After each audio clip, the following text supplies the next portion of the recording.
تمام طرح کی تعریفیں، خوبیاں اور برائیاں، ہر طرح کی ستائش صرف اللہ رب العالمین کے لیے لائق ہے، جو ہر عیب و نقص سے پاک اور منزہ ہے۔ اس نے جتنی مخلوقات کو پیدا کیا، ان تمام مخلوقات کے اندر کمی اور نقص پائی جاتی ہے۔ وہ اپنے ہر صفتوں میں بلند و بالا ہے،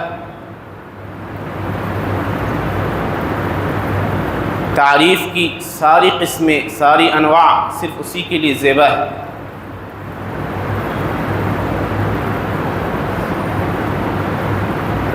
اس نے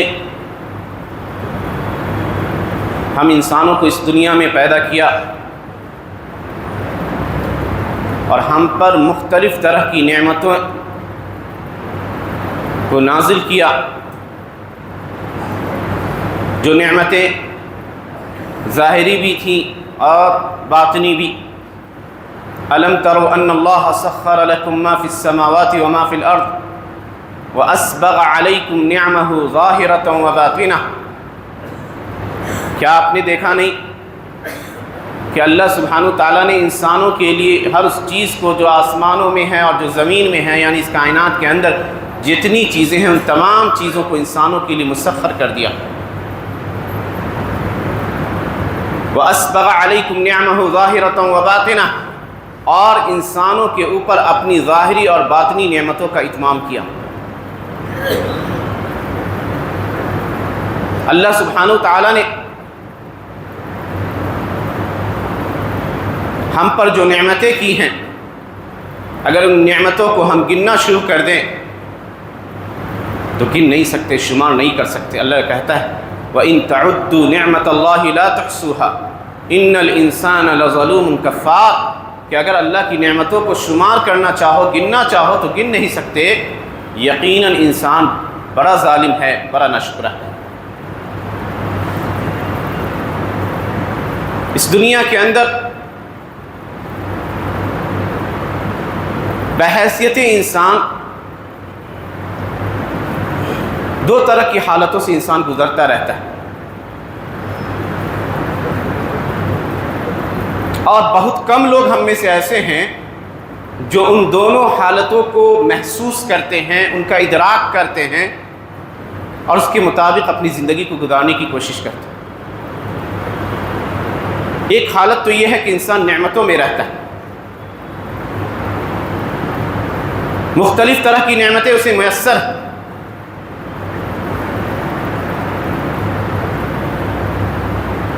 ان نعمتوں کا احساس اسے اس وقت ہوتا ہے جب وہ نعمت اس سے چھن جاتی ہے۔ ابو داؤد اور ابن ماجہ میں حسن درجے کی ایک حدیث آئی ہے، اللہ کے نبی صلی اللہ علیہ وسلم حضرت ابوبکر صدیق اور حضرت عمر ابن خطاب تینوں حضرات گرامی بیچ دوپہر کے وقت نکلتے ہیں،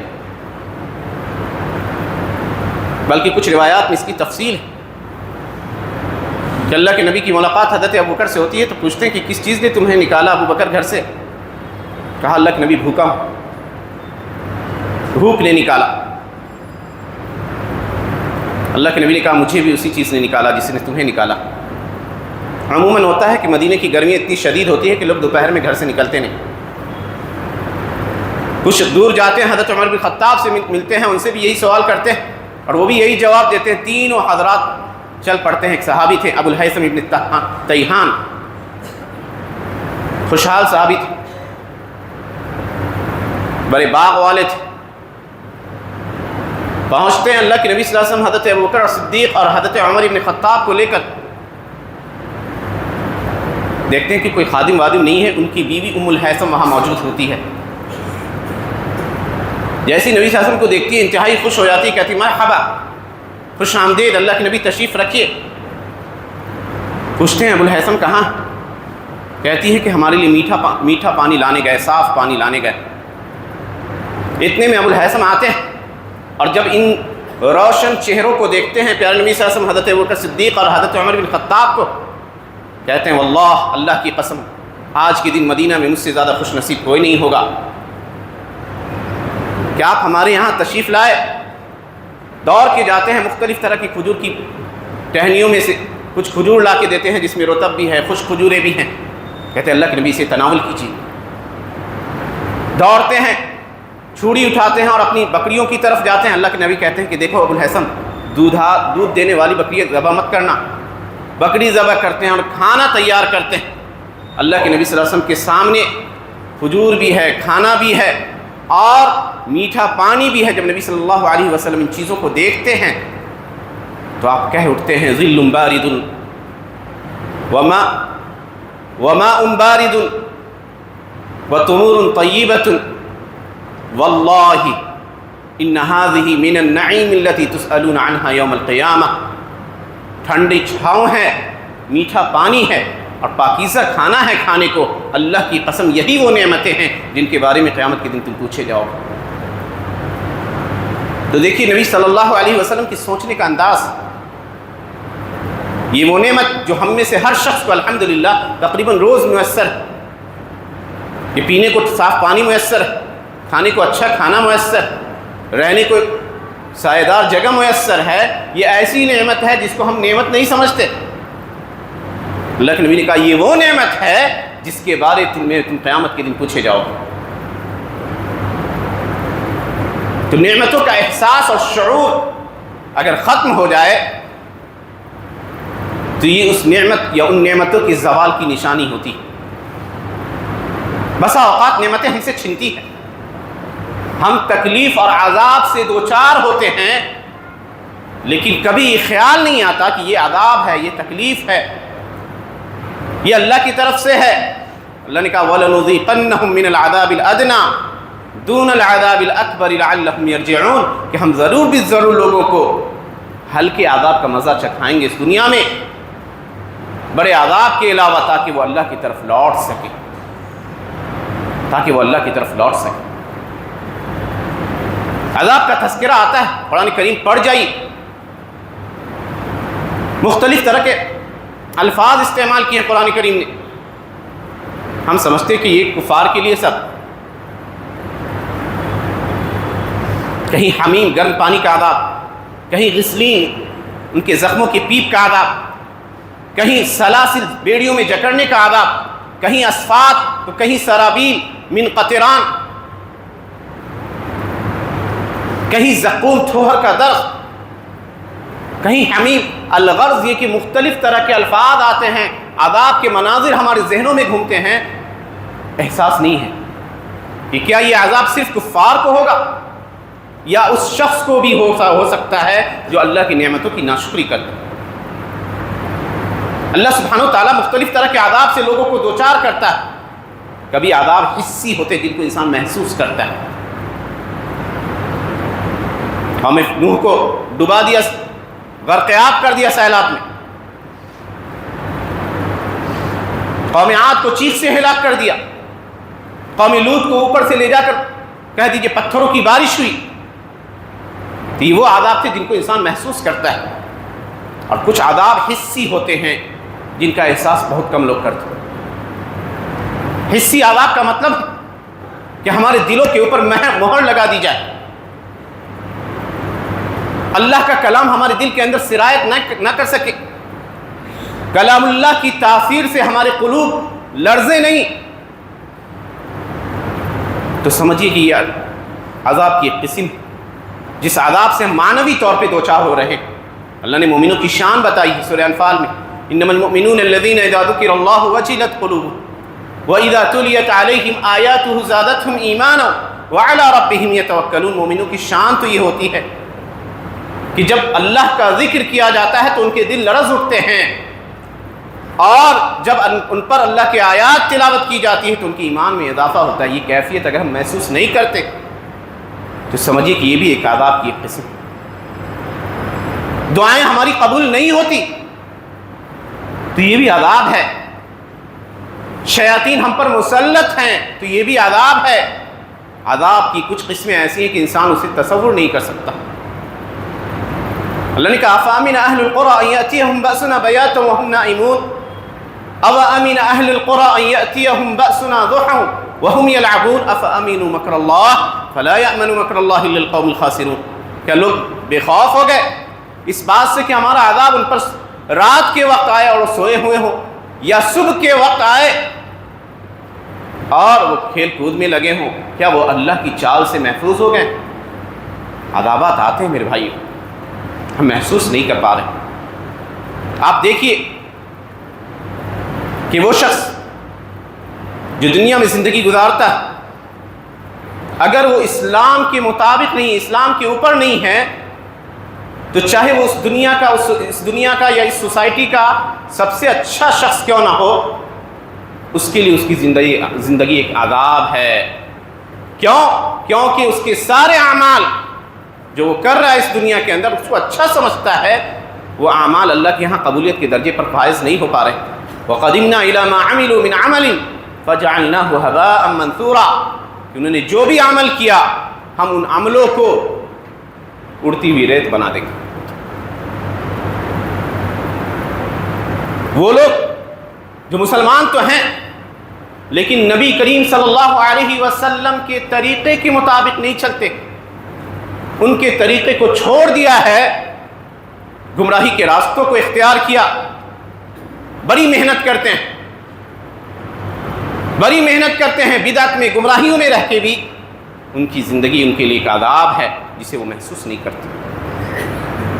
ان کی آنکھیں اس وقت کھلے گی جب حوض کوثر پر بلائے جائیں گے، اور جب فرشتے ان کو دھکے دے کر ہٹائیں گے، اللہ کے نبی صلی اللہ علیہ وسلم سوال کر کہیں گے کہ یہ تو ہمارے امتی ہیں، وضو کے آثار سے لوگ پہچان لیے جائیں گے.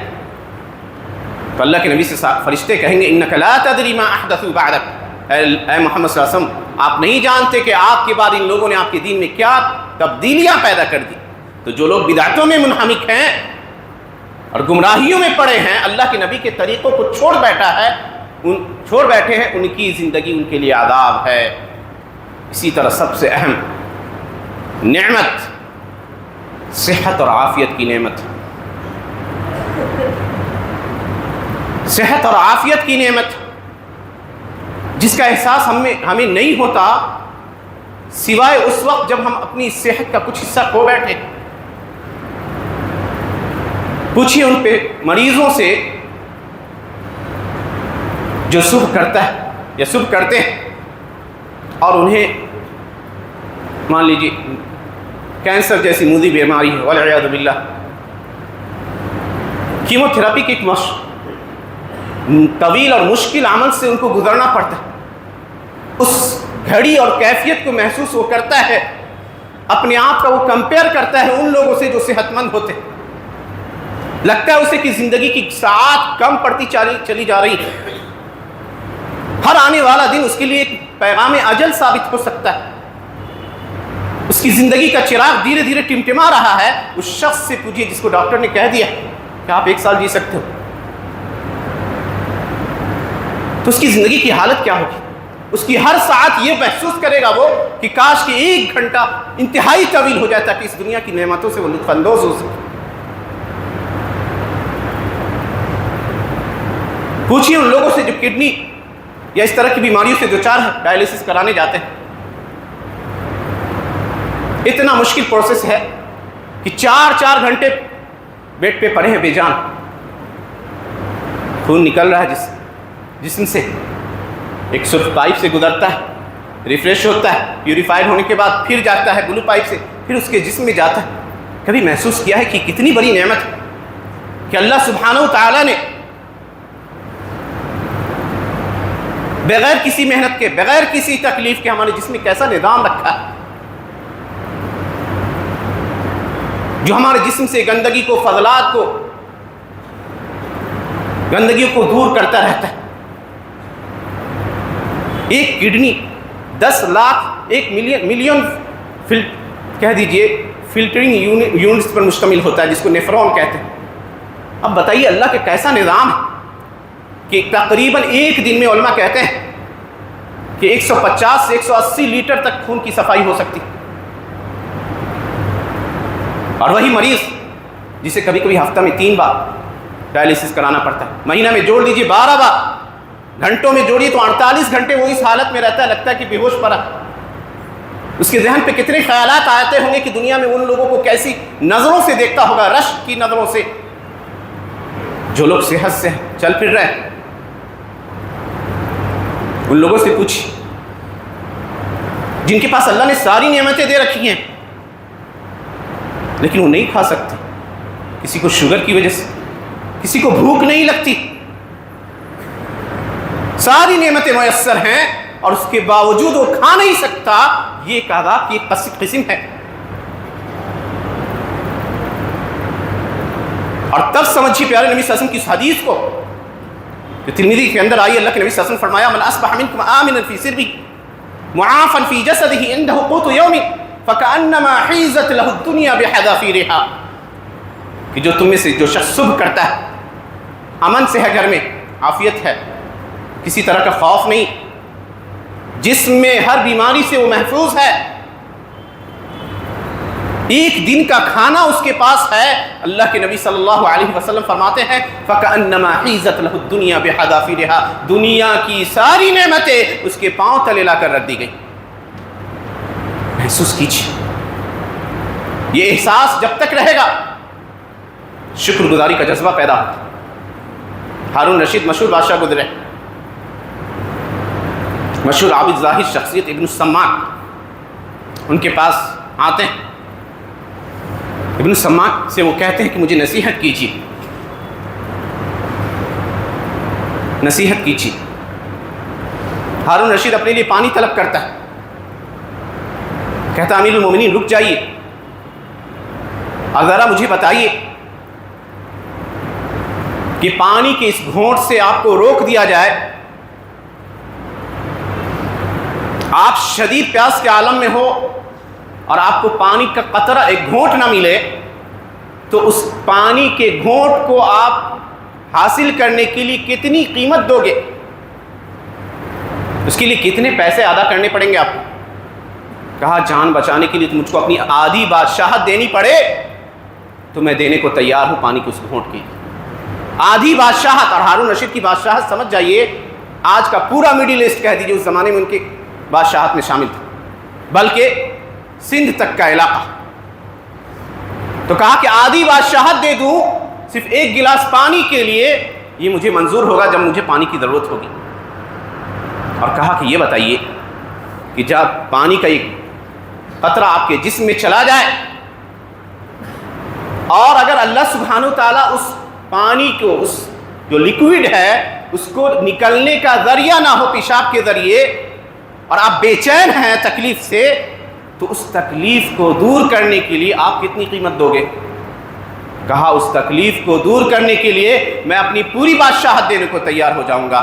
کہا یا بتائیے کہ ایسی بادشاہت جو پانی کے گھونٹ اور پیشاب کے کچھ قطروں کی عوض بک سکتی ہے، اس بادشاہت کی کیا اہمیت ہے ہارون؟ جس کے لیے انسان سر کٹاتا ہے، جس کے لیے انسان نہ جانے کتنے معصوموں کا خون بہاتا ہے. کہا اتنا روئے بادشاہ کہ زار و قطار روتے رہے. یہ عبرت کا مقام ہے میرے بھائی. نعمتیں ہم پر آتی ہیں اور عذاب بھی آتے ہیں، محسوس نہیں ہوتا. یہ استشعار ہونا چاہیے، یہ احساس ہونا چاہیے، یہ ادراک ہونا چاہیے.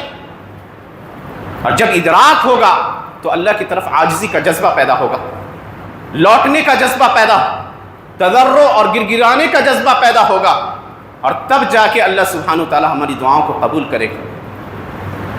دیکھ چاہیے کہ کیسی کیسی نعمتوں کو ہم یوں ہی ضائع کر دیتے ہیں. علماء کہتے ہیں النعم وحشیۃ فقیدوها بالشکر. یہ نعمتیں یہ وحشی جانور جیسے ہوتے ہیں، شکر سے اس کو باندھ کر رکھو، شکر سے باندھ کر رکھو. نعمتیں جب انسان کے اوپر آتی ہیں عموماً سرکش ہو جاتا ہے. اللہ نے کہا کلا ان الانسان لیطغی ان رآہ استغنی. ہرگز نہیں، انسان جیسے ہی خود کو مالدار سمجھتا ہے حد سے تجاوز کرنے لگتا ہے، لوگوں پر ظلم کو اپنے لیے جائز سمجھنے لگتا ہے. اور اسی لیے قاضی عیاض رحمۃ اللہ علیہ مشہور عالم گزرے، کہتے تھے کہ انسان جب اللہ کی نعمتوں کو محسوس کر لے گا تو اپنی زبان سے، اپنے دل سے اور اعضاء اور جوارح سے ان نعمتوں کی شکر ادا کرنے میں اگر لگا رہے تو نعمتیں اللہ سبحانہ و تعالیٰ مزید اس کے اوپر اتمام کرے گا نعمتوں کا. وَإِذْ تَأَذَّنَ رَبُّكُمْ لَئِن شَكَرْتُمْ لَأَزِيدَنَّكُمْ وَلَئِن كَفَرْتُمْ إِنَّ عَذَابِي لَشَدِيدٌ. آپ کے رب نے یہ اعلان کر رکھا ہے کہ اگر تم شکر ادا کرو گے تو ہم اپنی نعمتوں میں اضافہ کریں گے، اور اگر ناشکری کرو گے تو میرا عذاب بہت سخت ہے. ہم ان عذاب سے دوچار ہوتے ہیں. وَلَقَدْ أَخَذْنَاهُمْ بِالْعَذَابِ فَمَا اسْتَكَانُوا لِرَبِّهِمْ وَمَا يَتَضَرَّعُونَ. ہم نے انہیں عذاب میں دھر دبوچا تو ان کی حالت تو یہ ہوئی کہ کبھی اللہ کے سامنے گر گرائے نہیں، کبھی روئے نہیں، کبھی عاجزی نہیں اختیار کی. بیماری آتی ہے ہم سمجھتے ہیں کہ فلاں فلاں فلاں فلاں ریزنز کی وجہ سے بیماریاں آئیں. نہیں، یہ عذاب اور یہ ہلکا عذاب ہے. اگر یہ ہمارے پلٹنے کے لیے اللہ سبحانہ تعالیٰ کی طرف، اسی لیے اللہ نے کہا وَلَنُذِيقَنَّهُم مِّنَ الْعَذَابِ الْأَدْنَىٰ. ہلکے عذاب سے اس لیے دوچار کرتے ہیں تاکہ لوگ ہماری طرف پلٹ سکیں. تو پلٹنے کا مادہ ہونا چاہیے، پلٹنے کا مادہ ہونا چاہیے. بہت ساری نعمتیں ہمارے سامنے، نعمتوں کا احساس نہیں. کتاب اللہ کی کتاب سب سے بڑی نعمت، سب سے بڑی نعمت. لیکن اس نعمت کا احساس ہی اگر ہم چھوڑ دیں، 11 مہینے اس سے غافل رہے، اس کو ایک طرح سے سائڈ کر دیا، تو اللہ سبحانہ و تعالیٰ ہماری زندگی تنگ کر دیتا ہے. یہ سب سے افضل ذکر ہے قرآن کی تلاوت، اور سب سے افضل نعمت ہے. اگر اس ذکر سے ہم اعراض کریں گے، منہ موڑیں گے، تو اللہ نے کہا من اعرض عن ذکری فإن له معیشة ضنکا ونحشره یوم القیامة اعما. جو میرے ذکر سے اعراض کرتا ہے، منہ موڑتا ہے، ہم اس کی زندگی کو تنگ بنا دیتے ہیں. کہا ومن یعش عن ذکر الرحمن نقید له شیطانا فهو له قرین. کہ جو رحمان کے ذکر سے اعراض کرتا ہے، منہ موڑتا ہے، اس کے اوپر ہم ایک شیطان کو مسلط کر دیتے ہیں جو اس کا ساتھی ہوتا ہے. تو زندگی میں ٹینشن، پریشانیاں، انقباض، لگتا ہے خوشیاں ہیں ہی نہیں. اگر یہ چیزیں محسوس کرتے ہیں تو سمجھیے کہ یہ عذاب. کیونکہ سعادت اور خوشیاں اور اطمینان یہ ان لوگوں کو ان کے نصیب ہوتے ہیں جو اللہ سبحانہ تعالیٰ کے نیک بندے ہوتے ہیں. من عمل صالحا من ذکر او انثى وهو مؤمن فلنحيينه حیاة طیبہ ولنجزینہم اجرهم باحسن ما كانوا يعملون. کہ جو لوگ نیک عمل کرتے ہیں، چاہے وہ عورت ہو یا مرد ہو، ہم انہیں ایک پاکیزہ زندگی عنایت کرتے ہیں. ایسی زندگی جو غم سے، تکلیفوں سے، ٹینشن سے، فیوچر کی پریشانیوں سے بہت زیادہ سوچ کے اپنے آپ کو پریشان کرتے ہیں. لمبے لمبے پلانس بناتے ہیں کہ یہ ہوں گے، یہ ہوں گے، یہ ہوں گے، یہ ہوں گے، حتیٰ کہ انسان کی خواہشیں ختم نہیں ہوتی، یہاں تک کہ اس کی زندگی کا چراغ گل ہو جاتا ہے. تو ضرورت ہے کہ زندگی کو محسوس کیجیے. اور یہ وہ مہینہ رمضان المبارک کا مہینہ عظیم الشان مہینہ ہے جو ہمارے اندر تبدیلی لا سکتا ہے، ہمارے اندر چینجنگ پیدا کر سکتا ہے. اگر ہم نے اس مہینے سے استفادہ نہیں کیا تو سمجھیے پھر اور مہینوں میں ہمارے پاس فائدہ اٹھانے کا کوئی موقع نہیں. ایک پروگرام بنائیے اپنی زندگی کا کہ کیسے ہم اپنے آپ کو بدل سکتے ہیں. چھوٹی چھوٹی چیزوں کو کبھی حقیر مت سمجھیں. لوگوں کے فائدے آ سکتے، کام آ سکتے ہیں، کر جائیے. نبی صلی اللہ علیہ وسلم فرمایا، صحیح ترغیب کی حسن درجے کی روایت، احب الناس الی اللہ انفعهم للناس. لوگوں میں اللہ کے نزدیک سب سے محبوب شخص وہ ہے جو سب سے زیادہ لوگوں کے کام آئے. تو اگر آپ کسی کے کام آ سکتے ہیں تو کریے. کہا وَأَحَبُّ الْأَعْمَالِ إِلَى اللَّهِ سُرُورٌ تُدْخِلُهُ فِي قَلْبِ الْمُسْلِمِ. اور سب سے افضل عمل اللہ کے نزدیک یہ ہے کہ تم کوئی خوشی جو کسی مسلمان کے دل میں تم داخل کرو، کسی مسلمان کی خوشی کی وجہ بن سکتے ہیں تو بنیے. یہ وہ نیکیاں ہیں جو آپ کی زندگی کو صحیح معنوں میں ایک کامیاب زندگی میں بدل سکتی ہے. کہا یا کسی کی تکلیف کو دور کر سکتے ہو، یا کسی کے قرض کی ادائیگی کر سکتے ہو. اور اگر میں کسی مسلمان کی ضرورت کو پوری کر سکتا ہوں، یہ میرے لیے زیادہ بہتر ہے کہ میں مسجد نبوی میں 1 مہینہ اعتکاف کروں. اس سے زیادہ افضل ہے کہ کسی مسلمان کی کسی حاجت کو، ضرورت کو میں پورا کر دوں. اور علامہ عطا کہتے ہیں کہ اللہ کے نزدیک اپنے مقام کو جاننا چاہتے ہو تو دیکھو کہ اللہ نے کن چیزوں میں تمہیں مشغول کر دیا ہے. اگر آپ کا زیادہ تر وقت اللہ کی رضامندی کے کاموں میں جاتا ہے تو سمجھیے کہ انشاءاللہ آپ کا مقام اللہ کے ہاں عظیم ہے۔ یہ بزنس، یہ تجارت، یہ دنیا کی انہماکیاں اگر آپ کو اللہ کے ذکر سے نہیں روکتی، نماز کی ادائیگی سے نہیں روکتی، زکوٰۃ کی ادائیگی سے نہیں روکتی، تو یقیناً آپ خوش نصیب ہیں۔ رجال لا تلہیہم تجارت ولا بیع عن ذکر اللہ واقام الصلاۃ وایتاء الزکاۃ یخافون یوما تتقلب فیہ القلوب والابصار۔ کہ یہ وہ لوگ مرد ہوتے ہیں جن کو ان کی تجارت، ان کا بزنس اللہ کے ذکر سے، نماز کی قائم کرنے سے، زکوٰۃ کی ادا کرنے سے نہیں غافل کرتا۔ یہ وہ لوگ ہیں جو ڈرتے ہیں اس دن سے جس دن نگاہیں اور دل الٹ پلٹ ہو جائیں گے۔ اللہ نے کہا لیجزیہم اللہ احسن ما عملوا، اللہ ان کے عملوں کا تب سب سے اچھا بدلہ دے گا اور اپنی طرف سے بڑھا کے دے گا۔ وَيَزِيدُهُم مِّن فَضْلِهِ وَاللَّهُ يَرْزُقُ مَن يَشَاءُ بِغَيْرِ حساب، اللہ جسے چاہتا ہے بے حساب رزق دیتا ہے۔ نمازوں میں پابندی نہیں ہے، پابند ہونے کا ایک بہترین موقع یہ رمضان کا مہینہ ہے۔ اخلاقی اعتبار سے کہیں پہ کمی ہے، ہم اپنی ان اعضاء اور جوارح کو، ان آرگنز کو اگر ہم اللہ کے حرام کاموں میں لگاتے رہے ہیں تو موقع ہے یہ رمضان کے مہینے میں کہ ہم اس کو نیکی کے کاموں میں لگانے کی عادت ڈالیں۔ ہمارے دلوں کے اندر بغض ہے، کینہ ہے، نفرت اور عداوت ہے، تو ان نفرت کو، عداوت کو، بغض اور کینے کو محبت میں، الفت میں، ہمدردی اور ایثار میں بدلنے کا مہینہ ہے۔ لیکن رسول نے فرمایا تھا شہر صبر وصوم ثلاثۃ ایام من کل شہر یذہب وحر الصدر، کہ اس مہینے کا روزہ رکھنا اور ہر مہینے 3 دن کا روزہ رکھنا یہ دل کی نفرتوں کو اور کہہ دیجئے کینہ اور اس طرح کے جذبات کو دور کر دیتا ہے۔ چاہتے ہیں کہ آپ کی زندگی منضبط نہیں ہے، جیسے صبح ہونے کا کوئی ٹائم نہیں اور رات سونے کا کوئی ٹائم نہیں، تو یہ مہینہ آپ کو آپ کی زندگی میں چینجنگ لانے کا ایک موقع دیتا ہے کہ اپنی زندگی کو پابند بنائیں۔ جب انسان ایک مخصوص وقت سے ایک مخصوص وقت تک ہر چیز سے اپنے آپ کو روک لیتا ہے جس سے شریعت نے روکا ہے، تو یہ اس سے کئی طرح کی چیزوں میں اس کو کہہ سکتی ہے، اس کو اپلائی کر سکتا ہے، اس سے فائدہ حاصل کر سکتا ہے۔ اچھی عادتوں کا اگر پابند بنانا چاہتے ہیں تو رمضان کی اس مہینے میں اچھی عادتیں آپ کی جو ہے ایک طرح سے لازمی صفت بن جائیں گی۔ تو ضرورت ہے کہ اللہ کی نعمتوں کو محسوس کیا جائے، اور اگر ہم تکلیف سے دوچار ہوتے ہیں، پریشانیوں سے دوچار ہوتے، تو یہ بھی سمجھیے کہ ہو سکتا ہے کہ اللہ کا عذاب، تو جب تکلیفیں آتی ہیں، عذاب آتے ہیں، تو ایک شان مومن کی یہ ہوتی ہے کہ وہ اللہ کی طرف پلٹتا ہے، اللہ کی طرف پلٹتا ہے، اپنے گناہوں کی معافی اور تلافی کرتا ہے، عاجزی اور گریزاری کا اظہار کرتا ہے تاکہ اللہ سبحانہ و تعالیٰ اس کی حالت پہ رحم کرے۔ یہی زندگی کا مقصد اور یہی زندگی کا اسوہ، نہیں تو یہ زندگی کی گاڑی ایسی چلتی چلتی ایک دن سمجھیے کہ ختم ہو جاتی، ایک جگہ اسٹاپ ہو جائے گی۔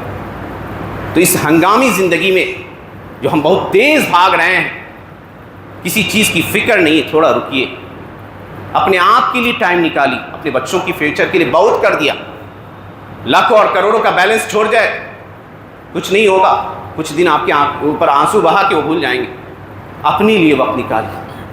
بڑا بدنصیب ہے وہ شخص جو اپنی بیوی، بچوں اور دوسروں کو خوش کرنے کے لیے کہہ دیجئے کہ اپنی دنیا، لوگوں کی دنیا کو آباد کرنے کے لیے اپنی آخرت کو برباد کر دیتا ہے۔